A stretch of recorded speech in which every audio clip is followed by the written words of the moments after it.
Здравейте на всички, добре дошли. Това е апдейт за месец юни, но вече стана доста късно, както може да видите.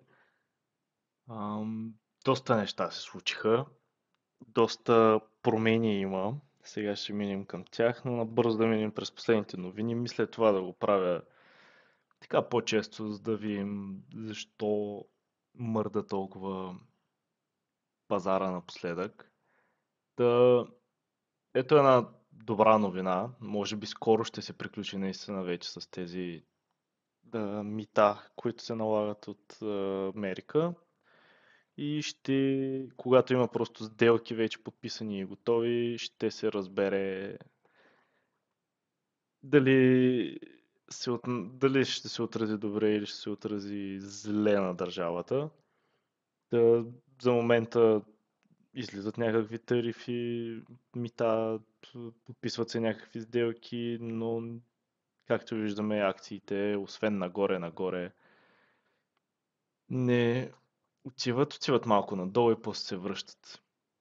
Та да, последната новина, 150 държави иска едновременно да го направи, т.е. с по-малките държави да се съгласи да подпишат на един път, т.е. примерно с цяла Африка или Южна Америка. Та да, това е първото.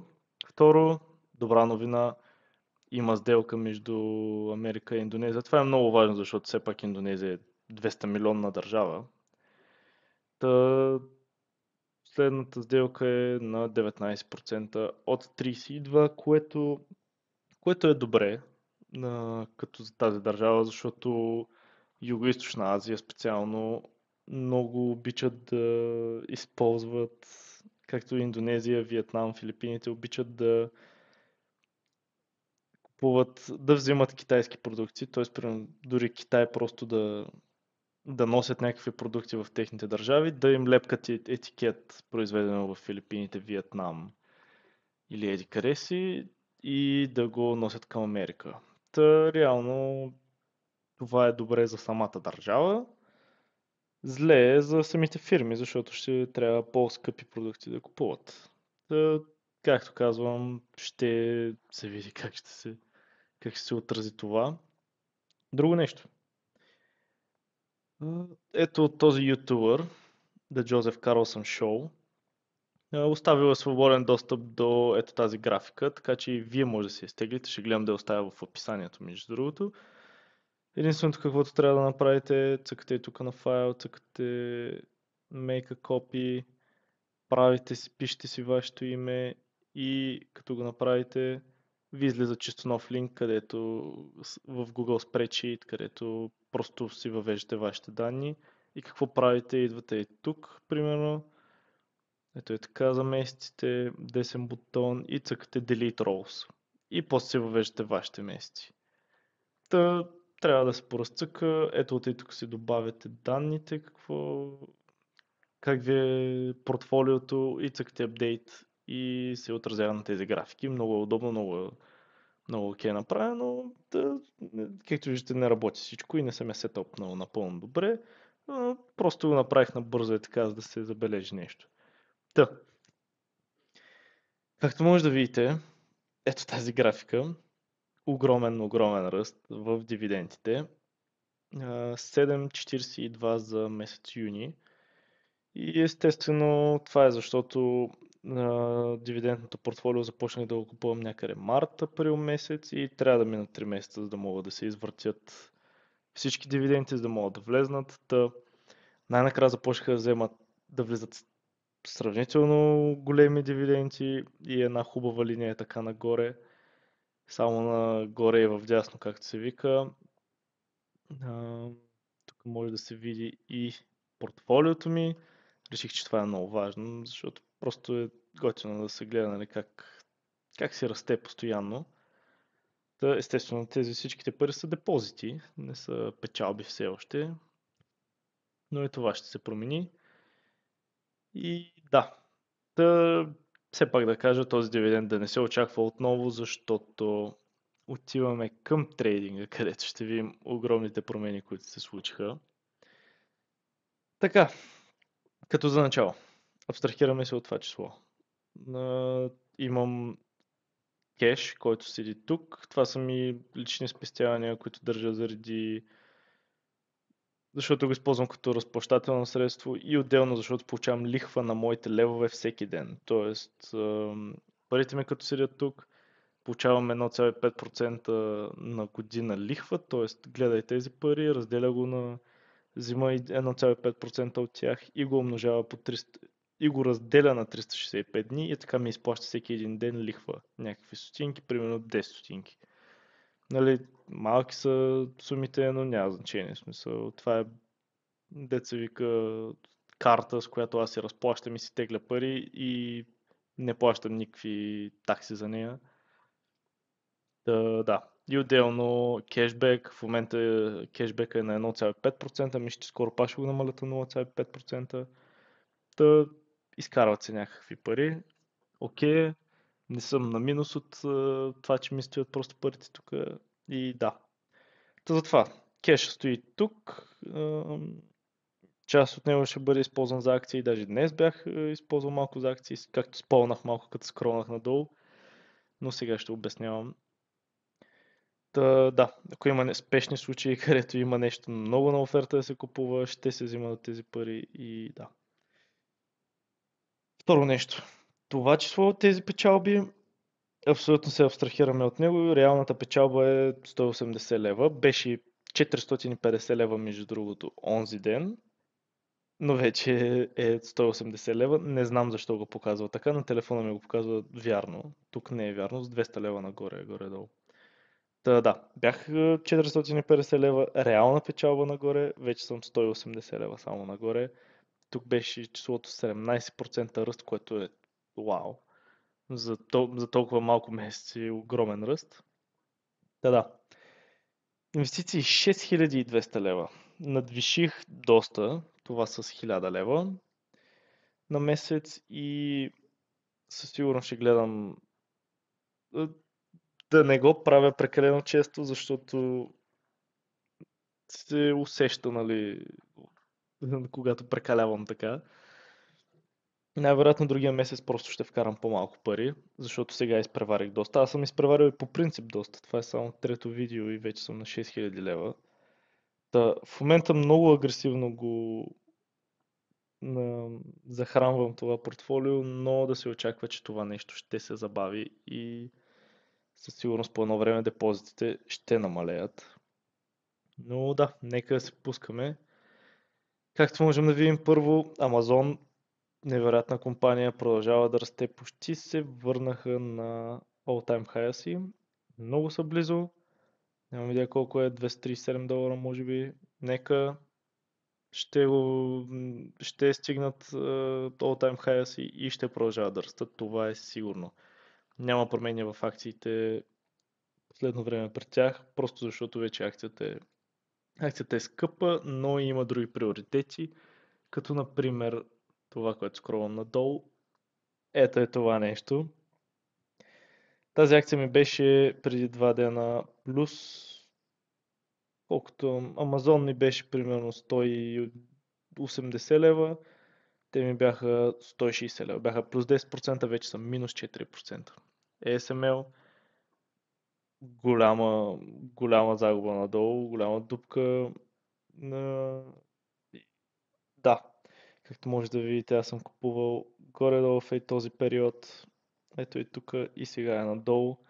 Но естествено няма проблеми, дори радвам се, вярвам в тази компания, аз съм уверен в тази компания, че ще се справя много добре. Обявиха даже Q2 earnings и повечето им бяха много добри. Просто тарифите, които се обявиха срещу Европейския съюз за сделките, които още не са направени, защото Европейския съюз сме доста горди и си мислим, че като отидем да търгуваме с Китай вместо с Америка, това ще ни се отрази много по-добре, но за жалост не работи така. И ще си изпатим най-вероятно. Но за момента просто се надявам да се направи, да купя още малко, може би, на тази цена, да се направи една сделка и вече тази акция да е готова да се завърне към тези висоти, които със сигурност може да достигне отново. Хубава компания, плащат дивиденд в момента, защото е спаднало малко е на 1%, плащат някакъв дивиденд, окей. Вече може да забележите, че имам 1,5 акции, много пари сложих там, много пари преместих там и да, вече става, както виждате, рамо до рамо с Amazon. Та, реално възстановили се тази акция и дори да стигне пак отново на плюс 10% ще мине Amazon като най-голямата ми акция в портфолиото, което е страхотно. Equifax пораснало е, както може да видите. Цената няма промяна, особено, но компанията все още продължава да е навсякъде, все още използва силата си, за да изкарва повече пари, повече пари, повече пари и също време не клиентите, няма негативна репутация с клиентите си, така да го нарека. Та продължава да се развива, има някакъв минимален дивиденд, така че е доволно. Alphabet връща се в моето портфолио, реших, че просто не е за изтърване тази компания, просто хора, Amazon е много добра оферта, според мен, ASML, Equifax е по-различна, просто защото е компания, която да диверсифицира от, както виждате, четирите ми най-големи компании, те са облачни технологии, примерно, производство на чипове, нали, всичко в IT сектора, така че това е много добре малко да диверсифицира. Google в момента е на 20 P ratio, което Price to Earnings. Това просто не е за изпускане. Няма значение дали ще ги карат да купуват, да си продават хрома. Няма никакво значение от това нещо. Тази компания просто гърми от всякъде. Всяко едно нещо, което може да им расте. Waymo, електронните таксита, да, таксита, които се карат сами. Страшно голям ръст. Google Cloud, страшно голям ръст. YouTube, да не коментираме най-голямата платформа за видеосъдържание, която най-много е гледана в света, дори повече вече от телевизията. Мисля, че просто има прекалено много бизнеси, които да, search бизнеса е много голяма част от тази компания, но дори да трябва да продадат Chrome с тези пари, просто ще избухнат. И в другата част от портфолиото, мисля, че няма много промени. Uber беше на 20% горе, сега е паднало малко. Booking, невероятна компания. Просто цената, нали, ме възпира да не инвестирам повече, но тази компания би трябвало да отива само нагоре в дясно доста време за напред. Както виждате, просто няма мърдане. Плащат някакъв дивиденд също. Така, Файко, отново компания, която се опитам да диверсифицирам, както е Uber, Bookings, Fico. Не са ми любимите компании, много правя просто за да не съм изложен само към IT сектора, където съответно имам най-много интерес за инвестиции. Да. Купих много малко, мисля, че някакво $25, т.е. 45 лева или нещо е такова, след като спадна, но... Опа, трябва да натисна. Но да, пак съм купил на доста добра цена. Въпросът е колко още ще спада и дали ще спада. Най-вероятно ще купя още малко и ще сваля цената, средната ми цена на примерно на 1600 и ще го оставя така. Това няма да го коментирам, няма нужда. Точно в момента много имам, като най-малката ми част от портфолиото. Така, дивидендното ми портфолио беше изкормено. Та парите от дивидендното ми портфолио отидоха да захранят други фирми, затова ASML толкова скочи, затова Equifax толкова скочи, затова Google толкова скочи. Нали, все пак аз вкарах допълнителни пари. Дивидендното портфолио се брои към investments парите ми. Но реших да го изкормя, просто прекалено много голям дивиденд плащаха. То това беше фокуса на портфолиото и беше ясно, че реално то ще губи пари, но ще избива и ще изкарва печалби от дивиденти. Тоест самата акция ще пада в цена, но ще изкарва повече пари от дивиденти. И така, това беше идеята, но реших, че тази стратегия просто не е възможна и направих ето това. Чисто ново, с чисто нови компании, които просто имат перспектива да растат. Разнообразни са. Специално съм внимавал да не са концентрирани към IT сектора, защото не искам да съм изложен напълно там. Та лека по лека, когато вече тук нямам фокус към кои компании да купувам, както в момента искам да купувам Google, искам Equifax, искам ASML и евентуално, ако тези две-три са захранени, да продължавам да купувам Amazon. Но да, искам това да ми е нещо бекъп, което да изкарва някакви пари и тези акции да растат всяка една година. Няма значение с какви темпове, но докато растат и да плащат дивиденти, така че да захранва с някакви пари. Дали да се само захранва с тези дивиденти или да захранва другата ми част от портфолиото, няма значение. По някое време това може да стане много голяма част от портфолиото ми, наистина да стане в хиляди левове, но за момента съм го оставил така. Да, да дойдем ето тук направо. Ето това са ми неща, които съм купувал, продавал напоследък. Нека да отида на юни месец. Юни е много активен месец. Сега ще видите. Юни месец какво се случи? Това е от старото ми дивидендно портфолио. Купувал съм някакви работи, инвестирал съм. Купил съм една акция в Amazon. Купил съм Google, купил съм FICO. Нали, това са началните. Нова позиция в FICO, нова позиция в Google. Както виждате под 100 лева. Купил съм още малко от Uber, Equifax, FICO. Продължавал съм в Google да натискам ни FICO. Да, да. В OMV са купени още акции. Много голямо, много голямо захранване на ASML тук. Това най-вероятно е от дивидендното портфолио, като го изкормих, буквално. Реално, като успях да мина една акция най-после, като го направих това нещо. Продължаване на захранване на старото дивидендно портфолио. S&P Global реших, между другото, да, това забравих. Добре, че дойдох тук да гледам. Реших, че искам да се отърва от S&P Global. Мисля, че я продах на много ниска печалба или много ниска загуба. Нещо е такова. Общо взето на нула, но реших, че просто Equifax ми е по-перспективна компания и вярвам повече в нея, въпреки че S&P Global е невероятна компания също и тя ще продължава да расте, расте, расте, расте. Но мисля, че Equifax е на много добра цена в момента и исках да се фокусирам на там.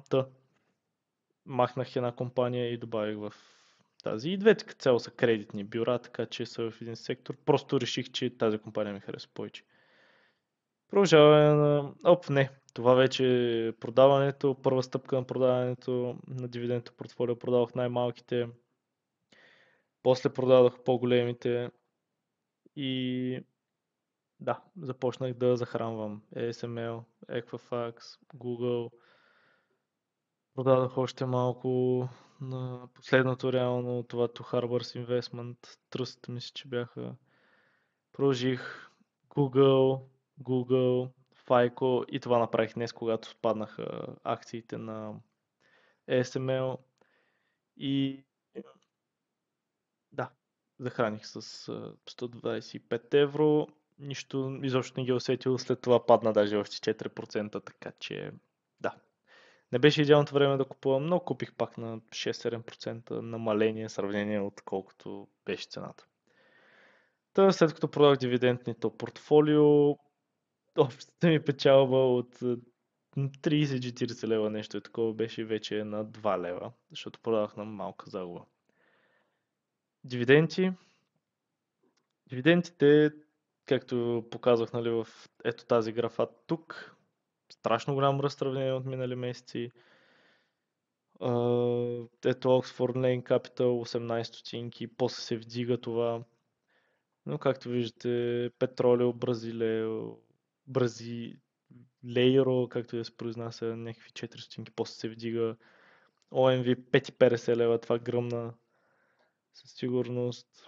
S&P Global 66 стотинки, това е последен вече дивиденд от тях. Equifax първи дивиденд мисля, че от тях 27 стотинки. Това ще расте, ще стане поне двойно, поне. Може би и тройно. Така пак от Бразилейро. Bookings, втори дивиденд мисля, че от тях. Лека по лека се расте доволно. Oxford Lane Capital отново, те плащат всеки месец. Предишния месец беше 18 стотинки, както показах в началото, сега 60. И дивиденд от GES, за да започне юли месец. Юли месец най-вероятно ще е доста слаб месец за дивиденти, както виждате вече има само един дивиденд и е 17. Та, очаквам може би 3 лева максимум дивиденти, ще видим. Се ще изплатят мисля, и Oxford Lane, не Oxford Lane, ами Two Harbor Investment ще им платят последен дивиденд, защото ги продавах след X дивиденд дейта. Той ще влизат някакви дивиденти, но тази графа със сигурност ще падне, може би на нива от май месец. Не мисля, че ще мога дори да съм на април месец с 2 лева, така че да. Ще видим какво ще е. Та, да, най-вероятно вече ще ги правя епизодите една идея по-често. Казвайте дали ви харесва да минаваме така през новини и да си казвам мнението. Ако ви харесва, ще се подготвя много повече за това и ще гледам да се подобря съдържанието. За това е. Много добре се развиваме. Много съм доволен. И да, ще се видим много скоро. Може би след 2 седмици.